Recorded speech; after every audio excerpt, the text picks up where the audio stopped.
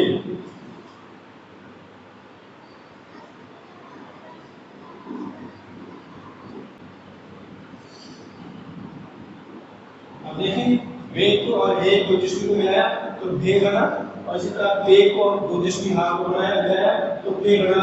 اسی طرح یہ حرف مرکب ہے، یہ مفرد کے ساتھ مل کر دو چشمے ہاتھ سے بنتے ہیں۔ یہ ہے ہمارے اردو کا لغوی قاعدہ کہ حرف تہجی، اس میں 37 جو ہے وہ مفرد ہے، باقی 15 اس میں مرکب ہے جو دو چشمے ہاتھ کے ساتھ مل کر بنتے ہیں۔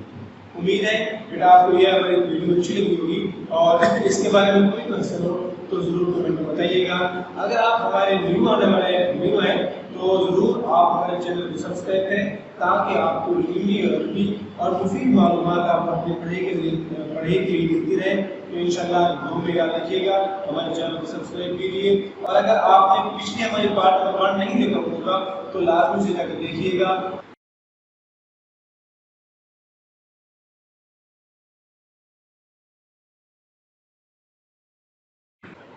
عزیز طلباء و طالبات، یہ اب ہمارا اسی گرامر کے لحاظ سے تیسرا لیکچر ہے جو آپ سن بھی رہے ہیں، دیکھ بھی رہے ہیں۔ آپ نے اس سے پہلے 2 لیکچر سنے بھی ہوں گے اور دیکھے بھی ہوں گے۔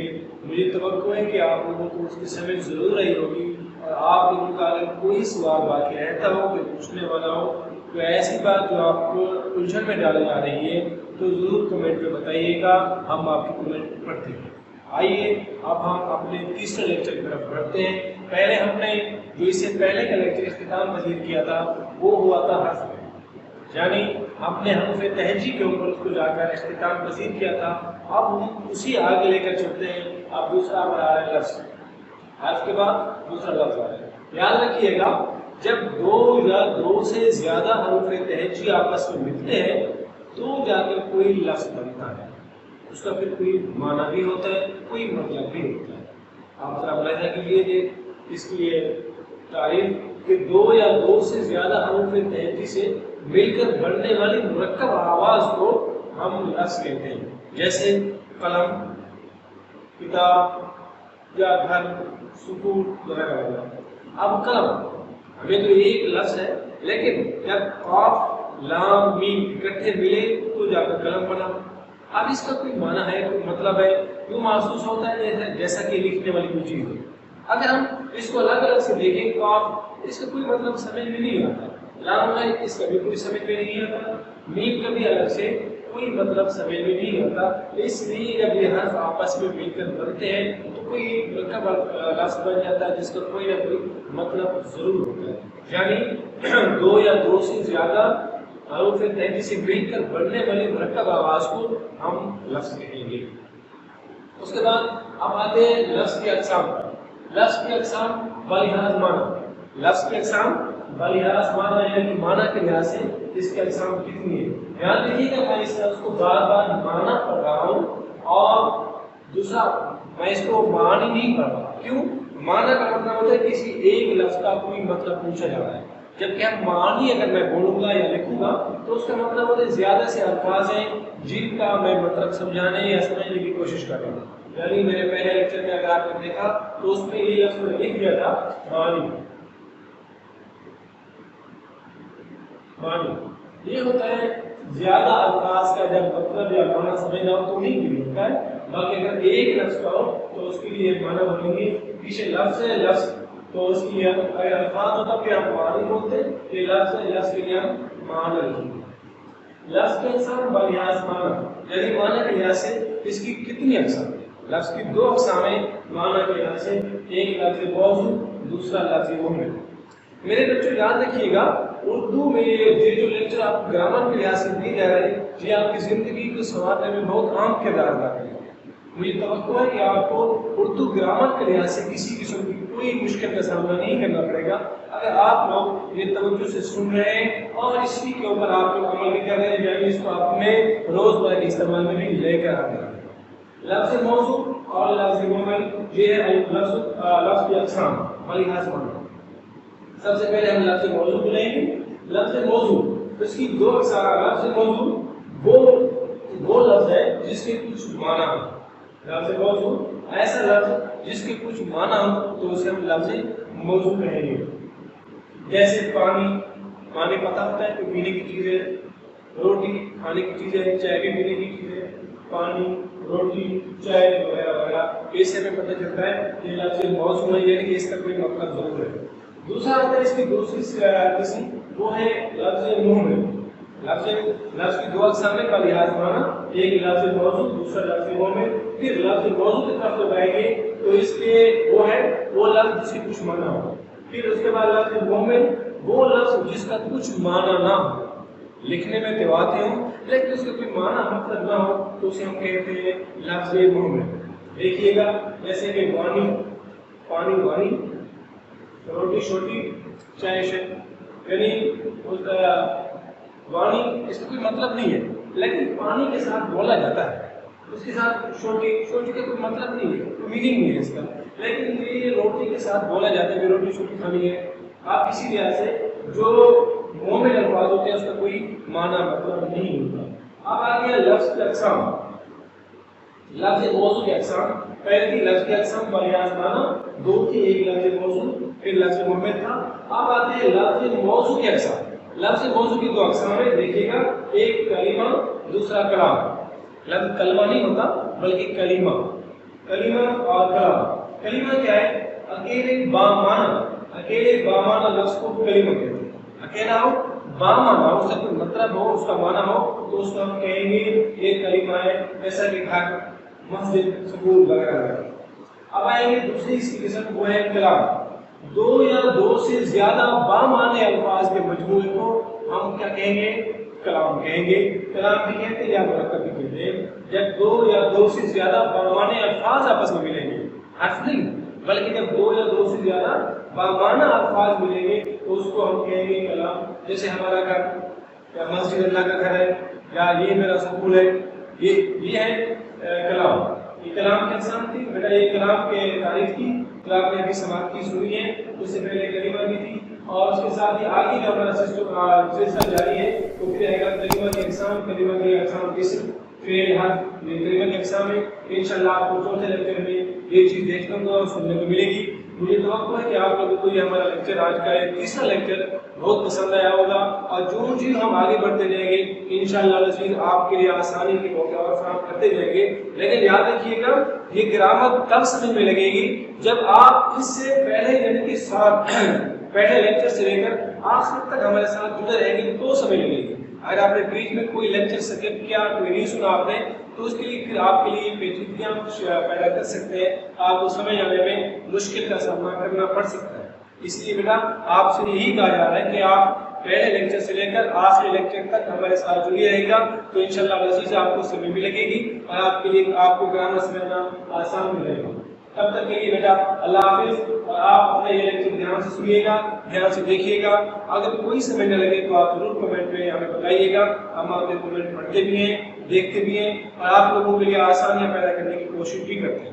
اور یہ میری پہلے ہی سے جیسے درخواست ہے آپ لوگوں سے طلباء کرام سے تاکہ اگر کوئی نیو بچہ ابھی طالب علم تشریف لایا ہمارے اس چینل پر تو اسے ہی میں کہوں گا کہ ہمارے چینل کو سبسکرائب کریں اور بیل آئیکن کا ضرور کلک کریں تاکہ ہمارے ہر آنے والی ویڈیو انفارمیٹیو یعنی کہ تعلیم علم کے لحاظ سے آپ کے لیے مفید رہے گی. تو آپ کو اس کو ہمارے چینل کو سبسکرائب کریں تاکہ ہر آنے والی ویڈیو آپ تک آسانی سے پہنچ سکے اور آپ اس سے مستفید ہوں، آپ اس سے فائدہ حاصل کر سکیں. اور مجھے توقع ہے یہ ہماری ویڈیو آپ کو اچھی لگی ہوگی.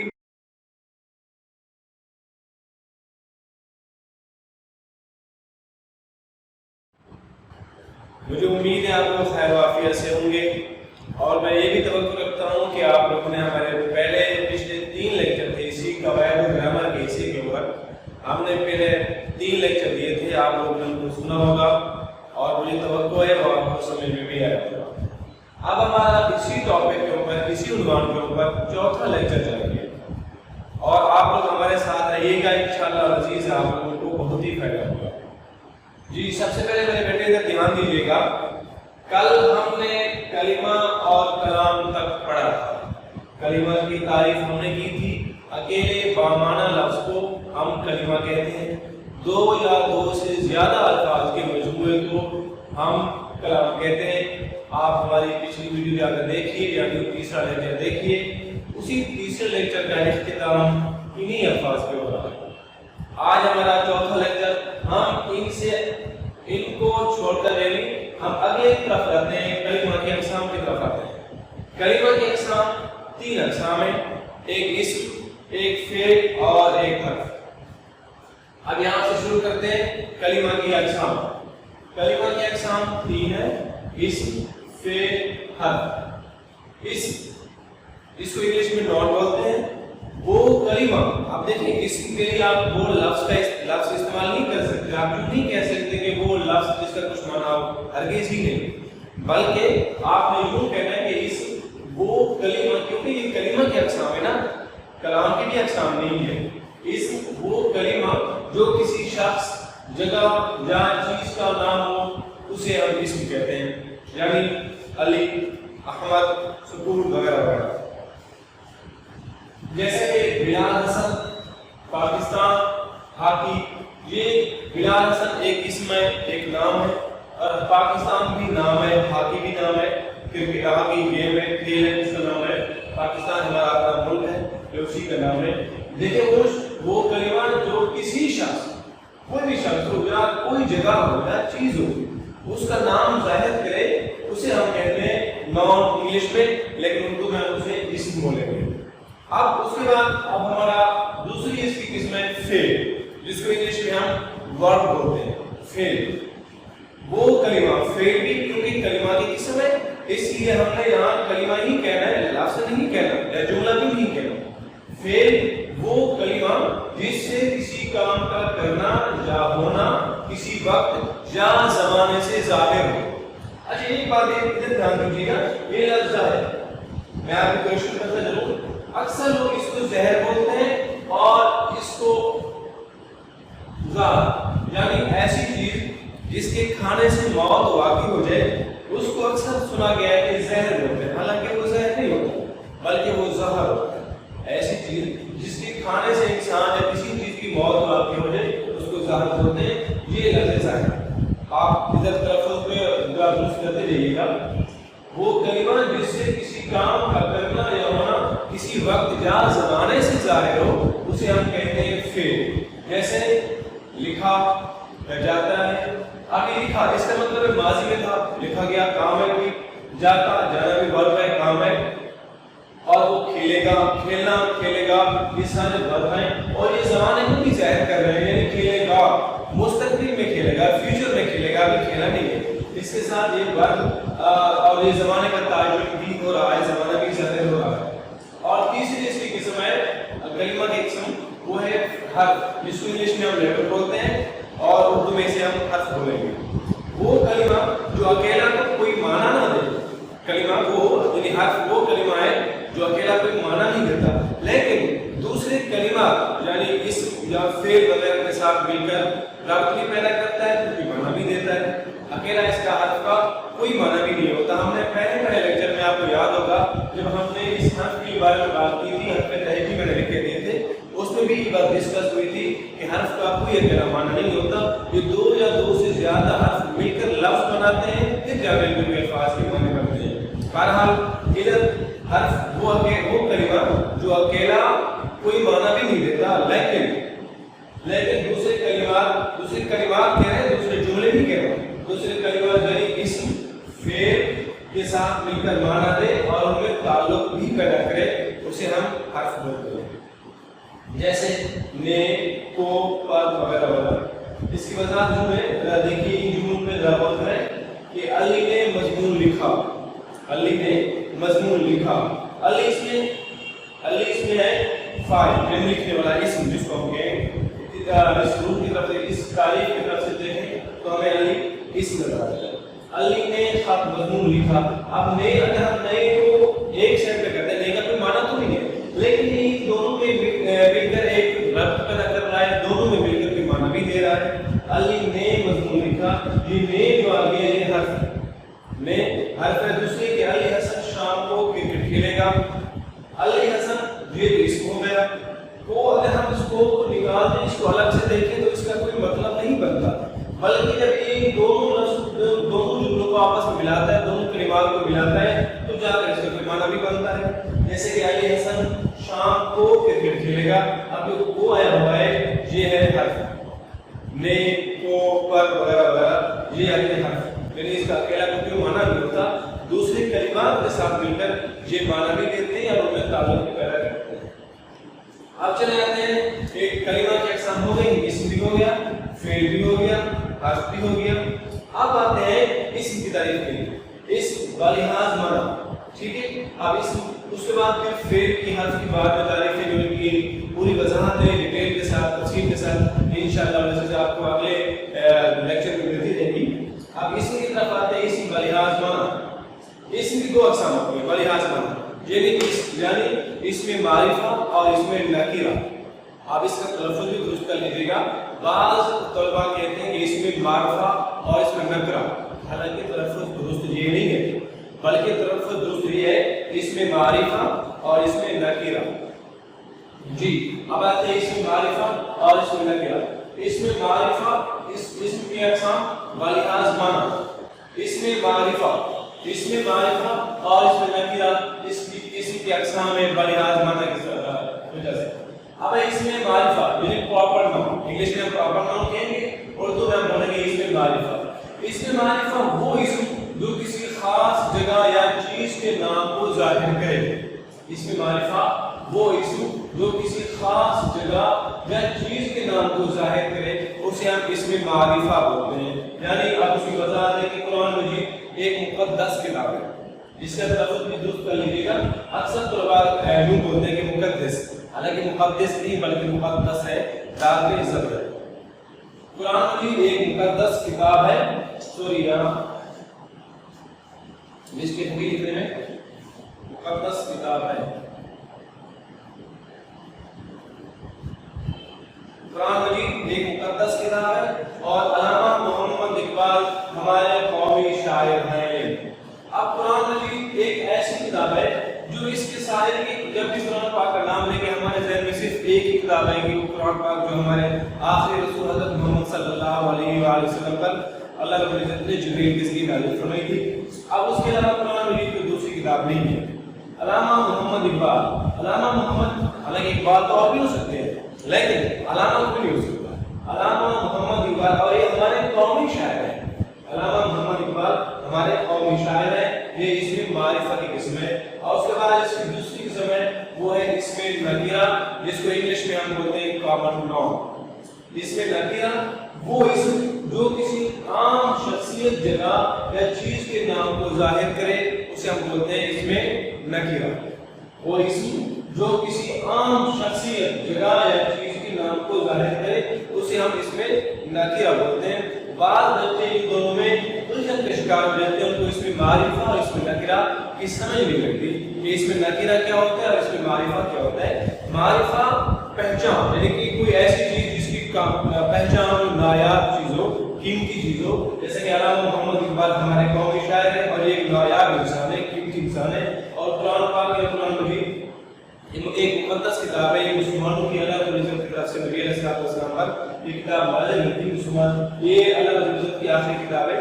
اور اس کے بعد جو نکیرہ آتا ہے وہ عام چیز ہوتی ہے، کوئی بھی ہو۔ آپ جیسے کہ ہمارے مذاق کو یہ دیکھ لیجیے کہ لڑکی کتاب پڑھ رہی ہے، لڑکی کتاب پڑھ رہی ہے، اس میں بھی ظاہر نہیں کیا گیا کہ کون سی لڑکی کتاب پڑھ رہی ہے، اور یہ بھی ظاہر نہیں کیا گیا کہ کون سی کتاب پڑھ رہی ہے، بلکہ جسٹ یوں ہی لکھا گیا، محض یوں ہی لکھا گیا کہ لڑکی کتاب پڑھ رہی ہے۔ اب اس میں لڑکی بھی نکیرہ ہے اور کتاب بھی نکیرہ ہے، یعنی ہمیں نہیں پتا کہ کون سی لڑکی ہے، کون سی کتاب پڑھ رہی ہے، یعنی کہ عام سی لڑکی ہے، عام سی کتاب پڑھ رہی ہوگی، اس لیے اس وقت اس میں نکیرہ پڑھ رہی ہے۔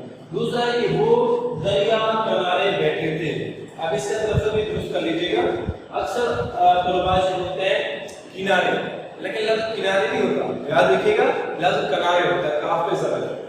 وہ دریا کنارے بیٹھے تھے۔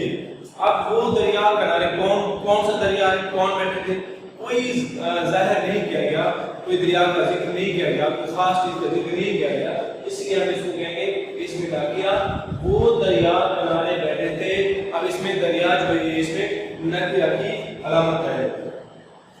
جی بچوں، امید ہے کہ آپ کا ہمارا یہ چوتھا لیکچر آپ کو سمجھ لگا ہوگا، اور آپ سے میں نے پہلے بھی گزارش کی تھی کہ آپ لوگ شروع سے ہمارا لیکچر دیکھتے رہیے گا تاکہ آپ کو یہ سارا سمجھ لگ سکے۔ اور اگر ابھی آپ ہمارے چینل پہ نیو آئے ہوئے ہیں تو پلیز آپ اسے سبسکرائب کیجیے گا، اور کمنٹ سیکشن میں ضرور اپنے رائے کا اظہار کر دیجیے گا، اور ہم آپ کے کمنٹ پڑھتے بھی ہیں اور انہی کے اوپر ہم عمل درآمد بھی کرتے ہیں۔ ہماری کوشش ہوتی ہے کہ طلباء کے لیے ہم آسان سے آسان تر مضمون لے کر آئیں، مشکل اور پیچیدہ مضمون کو، مشکل اور پیچیدہ سبق کو ہم آسان اور سہل بنانے کی کوشش کرتے رہتے ہیں۔ ساتھ ساتھ اردو کا تلفظ بھی ہم اپنے طلباء کے لیے آسان اور صحیح بتاتے رہتے ہیں تاکہ ہمارے طلباء کو اس لیے کوئی مشکل درپیش نہ آئے۔ جی بیٹا، اگر اس کے بارے میں کوئی آپ نے رائے دینی ہو تو ضرور کمنٹ سیکشن میں بتائیے گا، ہم آپ کے کمنٹ پڑھتے بھی ہیں اور اس کے اوپر عمل درآمد بھی کرتے ہیں۔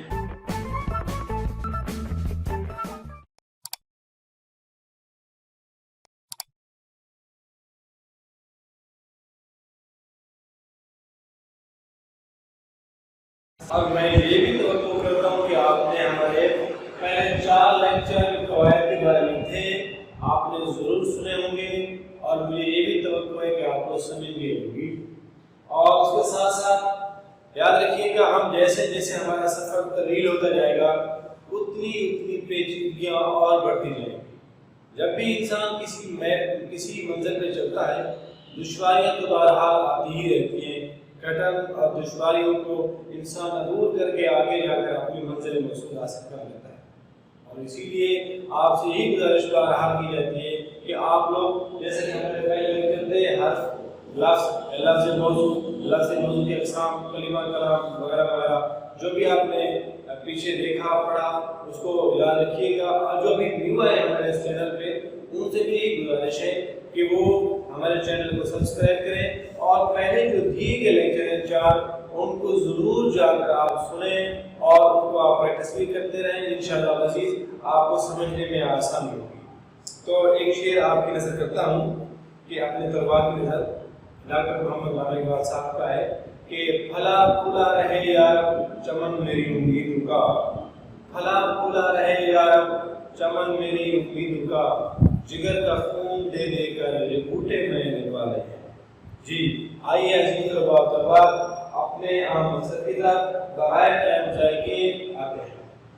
جی دیکھیں ہم نے یہاں اس میں معرفہ اور اس میں نکرہ تک تو پڑھ لیا تھا، لیکن اس میں معرفہ کی اقسام ہم نے تفصیل کے ساتھ نہیں پڑھی تھی، اور اس میں نکرہ تو بہرحال ابھی رہتا ہی ہے۔ اس کا آئندہ لیکچر میں انشاءاللہ عزیز آپ کو تعارف کے ساتھ ساتھ پوری ڈیٹیل کے ساتھ بتایا جائے گا۔ ابھی کچھ ہی ہم صرف کا کر رہے ہیں، نحو ابھی بہرحال رہتا ہے سر۔ اب آتے ہیں اس میں معرفہ کی اقسام، اس میں معرفہ کی اقسام، اس میں علم، اس میں ضمیر، اس میں اشارہ اور اس میں موصول یا غیر موصولہ بھی ہے، ضمیر غیر موصولہ بھی ہیں، یہ اس میں معرفہ کی اقسام ہے۔ آپ ان کو ذرا یاد رکھیے گا، اس میں معرفہ کی اقسام کتنی ہیں؟ 4 اقسام ہیں، اس میں علم، اس میں ضمیر، اس میں اشارہ اور اس میں موصول یا ضمیر غیر موصولہ۔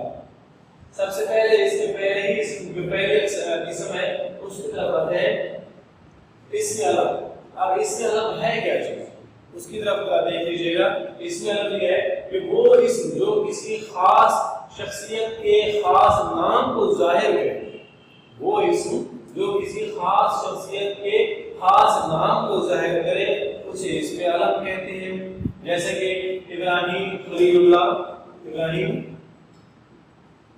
علیہ السلام، ابراہیم خلیل اللہ، شمس العلماء، عیسیٰ بن مریم وغیرہ وغیرہ، یہ اسم علم ہے۔ اب جب ہم اسم علم کی اقسام کی طرف آئیں گے تو ان کی اب دیکھیں گے، آپ تو کہیں گے یہ تو خطاب ہے، لقب ہے وغیرہ وغیرہ، لیکن جب ہم ان کو پڑھیں گے تو اس خطاب کے بارے میں آپ کو سمجھ لگے گی خطاب کیا ہوتا ہے، لقب کیا ہوتا ہے، تخلص اور ظروف کیا کیا ہوتے ہیں۔ آپ ادھر دھیان دیجیے گا، اس میں علم ہم نے ابھی اس کی تعریف پڑھی، ساتھ ہی اس میں علم کی جب ہم اقسام دیکھیں گے تو اس میں یہ ساری بات وضاحت کے ساتھ سامنے آ جائے گی۔ عزیز طلباء آپ ہمارے ساتھ جڑے رہیے، انشاءاللہ آپ کے فہم میں الفاظ لانے کی کوشش کی جائے گی۔ سب سے پہلے اس کی قسم ہے لقب۔ لقب کیا ہوتا ہے؟ لقب یہ اس میں علم کی اقسام ہے، اس کو یاد رکھیے گا۔ اس میں علم جو ہے وہ اس میں معرفہ کی قسم ہے۔ اب لقب وہ خاص نام جو کسی خاص خوبی یا صفت کی وجہ سے مشہور ہوتے ہیں، وہ خاص نام جو کسی خاص خوبی یا صفت کی وجہ سے مشہور ہو جائے، جیسے کہ حضرت ابراہیم خلیل اللہ نے خانہ کعبہ کی تعمیر کی، حضرت ابراہیم خلیل اللہ نے خانہ کعبہ کی تعمیر کی۔ دوسرے کہ حضرت موسیٰ کلیم اللہ کو اللہ تعالیٰ سے ہم کلام ہونے کا شرف حاصل ہے۔ اب ان کو کلیم اللہ اس لیے کہا جاتا ہے کیونکہ انہوں نے اللہ رب العزت کے ساتھ ہم کلام ہونے کا شرف حاصل کیا تھا۔ حالانکہ ان کا اصل نام تو موسیٰ ہے، لیکن کلیم اللہ اس لیے بولا جاتا ہے کہ انہوں نے اللہ رب العزت کے ساتھ ہم کلام ہونے کا شرف حاصل کیا، یعنی کہ یہ خوبی تھی، کسی خوبی کی وجہ سے ان کلیم اللہ مشہور ہو گیا تھا۔ دیکھیں آپ اس کی تاریخ دیکھیں، وہ خاص نام جو کسی خاص خوبی یا صفت کی وجہ سے مشہور ہو جائے، خاص خوبی یا صفت کی وجہ سے مشہور ہو جائے اسے ہم کہتے ہیں لقب۔ اب یہ ابراہیم خلیل اللہ علیہ السلام نے خانہ کعبہ کی تعمیر کی۔ اب خلیل اللہ اس لیے بنا کہ انہوں نے خانہ کعبہ کی تعمیر کی تو اللہ رب العزت کیا یا خلیل قرار پائے، اللہ رب العزت کے دوست قرار پائے۔ اور اسی کے ساتھ دوسرا ہے کہ خطاب یا اعزاز۔ یاد رکھیے گا، خطاب یا اعزاز آج کے دور میں اعزاز کم ہے، بلکہ خطاب کم ملا کرتے ہیں، اعزاز زیادہ ہے۔ جیسے کہ فوجی اعزاز ملتے ہیں، نشان حیدر وغیرہ وغیرہ طرح کے اعزاز ملتے ہیں، وہ اعزازی نام جو حکومت یا قوم کی طرف سے کسی شخصیت کو اس کی ملکی، قومی یا علمی اور ادبی خدمات کے صلے میں دیا گیا ہو۔ تاریخ سے ملے گی، دوبارہ دیکھیے کہ وہ اعزازی نام، حالانکہ ادھر خطاب بھی یا اعزاز بھی دونوں، وہ اعزازی نام جو حکومت یا قوم کی طرف سے کسی شخصیت کو اس کی ملکی علمی و ادبی خدمات کے صلے میں اسے دیا گیا ہو اسے ہم خطاب کہیں گے یا اعزاز کہیں گے۔ آج کل اعزاز خطاب کم اعزاز زیادہ ملتے ہیں۔ پہلے شمس العلماء کا خطاب ملا کرتا تھا، مولوی میر حسن صاحب کو ملا تھا جو علامہ اقبال صاحب کے استاد محترم ہیں۔ جیسے قائد اعظم محمد علی جناح پاکستان کے بانی ہیں، ان کو حالانکہ ان کا نام تو محمد علی تھا، حالانکہ ان کا نام تو محمد علی تھا، لیکن ان کو قائد اعظم اس لیے کہا گیا کہ پاکستان کے بانی ہیں اور عظیم لیڈر تھے۔ انہوں نے بکھری ہوئی قوم کو اکٹھا کیا، یکجا کیا جب ایک لیڈر کی ضرورت تھی، اور یہ حقیقی لیڈر بن کر سامنے آئے اور انہوں نے پاکستان کو ہندو سے اور انگریزوں سے چھین لیا تھا۔ یاد رکھیے گا، ظالم سے حق ہمیشہ چھینا جاتا ہے، مانگا نہیں جاتا۔ اور اس کے ساتھ ہی سر سید احمد خان نے قوم کی بہت خدمت کی۔ سر سید احمد خان نے قوم کی بہت خدمت کی۔ ان کا سر سید احمد خان ان کو جو سر کا خطاب ملا یہ قوم کی خدمت کرنے کی وجہ سے ملا تھا۔ جب یہ قوم کی خدمت کرتے تھے کیونکہ اس وقت قوم انگریزوں سے بھاگ رہے تھے اور ساتھ ساتھ انگریزوں کے اس سے غیر مذہب کا کہ مسلمان قوم نشانہ بن رہے تھے، تو سر سید نے یہ اسلام کا بیڑا اٹھایا تھا، تو انہوں نے قوم کو اکٹھا کیا اور ایک ہی پلیٹ فارم پر لے آئے تھے۔ اس لیے سر سید نے بھی قوم کی بڑی خدمت کی، اسی وجہ سے ان کو یہ سر کا خطاب ملا یا سر کا اعزاز ملا۔ اور ان دونوں میں دیکھیں کہ اعزاز اور سر خطاب کی مثال ہے۔ یہ ایک ایسے نام ہے جو ان شخصیات کو ملکی علمی و ادبی خدمات کے سلے میں دیے گئے تھے، یعنی انہوں نے اتنی خدمت کی جس کی وجہ سے یہ نام کمائے اور ان کو حکومت اور قوم کی طرف سے یہ نام عطا کیے گئے۔ اب آتے ہیں کنیت۔ کنیت کیا ہے؟ کنیت اصل میں یہ ہے کہ زیادہ تر نام عربوں میں مخصوص ہے، وہاں بولا جاتا ہے، لیکن ہمارے یہاں پاکستان میں پاک میں یہ تقریباً اس طرح نہیں بولا جاتا۔ پر ہم دیکھتے ہیں کہ وہ نام جو ماں باپ بیٹے یا بیٹی کے تعلق سے پکارا جائے، وہ نام جو ماں باپ بیٹے یا بیٹی کے تعلق سے پکارا جائے، اسے جیسے کہ عیسیٰ ابن مریم، نام تو ان کا عیسیٰ ابن مریم یعنی کہ مریم علیہ السلام کے بیٹے، اور رقیہ بنت محمد صلی اللہ علیہ وآلہ وسلم، حضرت رقیہ رضی اللہ تعالیٰ عنہ حضرت محمد صلی اللہ علیہ وآلہ وسلم کی صاحبزادی ہے اور یہ بیٹ کا مطلب بیٹی ہے۔ لیکن ہمارے یہاں اکثر بولا جاتا ہے کہ عقیل کے ابو، رانی کی اماں، یہ اس طرح کے الفاظ ہمارے پاکستان میں بولے جاتے ہیں، لیکن یہ مخصوص ہے جو اپنا کنیت یا ابو کے یہاں زیادہ تر بولے جاتے ہیں، جیسے کہ اپنا ابو بکر صدیق، عمر بن خطاب وغیرہ وغیرہ اس طرح۔ اب آتے ہیں ہمارے پاس ہے تخلص۔ اس میں یاد رکھیے گا ہم اس میں علم کی ایک شامل پڑھ رہے ہیں، اس میں معرفہ بھی نہیں ہے نا، ابھی جسٹ اس میں علم ہے، اس کے بعد اس میں ضمیر ہے، اس میں اشارہ ہے، اس میں موصول، وہ اگلے لیکچر میں آپ کو ملے گی۔ آپ بچے ذرا اس میں کنفیوز ہو جاتے ہیں، ہم پڑھ کے آ رہے ہیں اور اس پہ ذرا دیکھ لیجیے گا، اس میں علم کی ایک شامل آ رہی ہے۔ اور اس کے بعد ہے تخلص۔ تخلص وہ مختصر سا نام ہوتا ہے جو شاعر اپنی شاعری میں اپنے اصل نام کی بجائے لاتے ہیں۔ یاد رکھیے گا تخلص شاعر خود ہی لکھا کرتا ہے، اس کا خود ہی تجویز کردہ نام ہوتا ہے، کسی اور کی طرف سے نہیں آیا جاتا۔ تخلص وہ مختصر سا نام جو شاعر اپنے کلام میں اپنے اصلی نام کی بجائے لاتے ہیں، جیسے کہ الطاف حسین حالی، ان کا نام تو الطاف حسین ہے لیکن حالی انہوں نے تخلص ہوتا ہے، یہ مختصر سا نام ہے۔ جیسے کہ اسد اللہ خان غالب، مرزا اسد اللہ خان غالب، ان کا پورا نام تو ہے مرزا اسد اللہ خان، لیکن اپنی شاعری میں اصل نام جو ہے وہ اس کی بجائے غالب ہی رکھا کرتے تھے اور غالب کے نام سے ہی یہ جانے جانے لگے۔ اکثر لوگ انہیں غالب سے جانتے ہیں لیکن مرزا اسد اللہ خان بہت کم، لیکن کیونکہ ہماری درسی کتب میں شامل ہے اس لیے طلباء سے واقف ہیں۔ اس کے بعد پھر آتے ہیں عرف۔ عرف وہ خاص نام ہوتا ہے جو پیار، نفرت، محبت یا حقارت، یاد رکھیے کہ یہ لفظ محبت نہیں ہوتا بلکہ میم پہ زبر ہے محبت، وہ خاص نام جو پیار، محبت، نفرت یا حقارت کی وجہ سے کسی شخصیت کے اصلی نام کی بجائے مشہور ہو جائے۔ سمجھ لگ رہی نا؟ وہ خاص نام جو کسی کو جو پیار، محبت، نفرت یا حقارت کی وجہ سے کسی شخصیت کے اصلی نام کی بجائے مشہور ہو جائے، اسے ہم کہیں گے یہ ایک حرف ہے. جیسے کہ انزی بہت مشہور کرکٹر تھا, انضمام الحق صاحب ہے. انضمام الحق ایک مشہور کرکٹر تھے نا, تو اس کو پیار سے انزی کہا کرتے تھے. انضمام الحق بہت مشہور کرکٹر تھا. اس کے بعد گڑیا کا سکون نہیں رہی. ماں باپ اپنی بیٹی کا پیار کے ساتھ نام رکھتے تھے گڑیا سکون نہیں رہے گی. اس کا اصل نام کوئی اور ہوتا ہے, اس لیے وہ خاص نام یا ویسے بولتے ہیں ببلو, ایسے الفاظ بولے جاتے ہیں. یہ وہ نام ہے جو حقارہ, محبت یا نفرت کی وجہ سے اپنے اصلی نام کی بجائے مشہور ہو جائے. تخلص کا دوبارہ دیکھ لیجیے گا.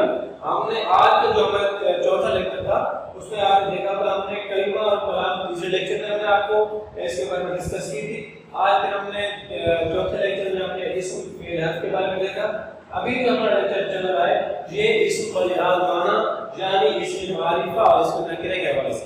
ابھی ہم صرف محض اسم معرفہ کو ہی دیکھ رہے ہیں, اسم نکرے ابھی تک ہم نے نہیں دیکھا. جب اس کی طرف آئیں گے تو اس کی بھی بہت سی اقسام ہیں, اس کی ہم تعریف کریں گے. اور یاد رکھیے کہ اگر آپ لوگ ساتھ ساتھ جڑے ہوئے ہیں تو یہ آپ کے سمجھنے میں آسانی پیدا کرے گی. لیکن اگر آپ لوگ اس کے ساتھ بس وقتاً فوقتاً دیکھتے ہیں تو یہ آپ کے لیے بہت مشکل کا سبب بنے گا, کیونکہ گرامر ہے, گرامر کو بیسک سے شروع سے لے کر آخر تک ساتھ ساتھ رہتے ہیں تو جا کر سمجھ میں آتا ہے. اور اس کے ساتھ ساتھ اگر آپ لوگ ہمارے اس چینل پر ابھی نئے آئے ہوئے مہمان ہیں تو آپ سے یہی گزارش ہے کہ آپ لوگ ہمارے اس چینل کو سبسکرائب کریں اور بیل آئیکن لازمی دبائیں تاکہ ہمارے ہر آنے والی نئی ویڈیو کا نوٹیفیکیشن آپ کی اسکرین پر سب سے پہلے ظاہر ہو جائے. پہلے آئیے, پہلے پائیے, اور آپ لوگ یہ ساتھ ساتھ ان کو دیکھتے رہیں گے تو انشاءاللہ العزیز آپ کی علم میں, آپ کے ادب میں, آپ کی تربیت میں بہت زیادہ فائدہ ہوگا. اور اس کے ساتھ ساتھ جو کچھ آپ کے سمجھنے میں اگر پیچیدہ محسوس ہو رہا ہے آپ کو تو ضرور کمنٹ سیکشن میں بتائیے گا. ہم اپنے طلباء و طلبات کے لیے ضرور ہم اپنے طلباء و طلبات کے لیے ہر وقت میسر ہی رہتے ہیں. ہم اپنے طلباء کو آسانیاں پیدا کرنے کے لیے ہم وقت کوشش کر رہے رہتے ہیں. اس کے ساتھ ہی مجھے محمد آصف کو اجازت دیجیے.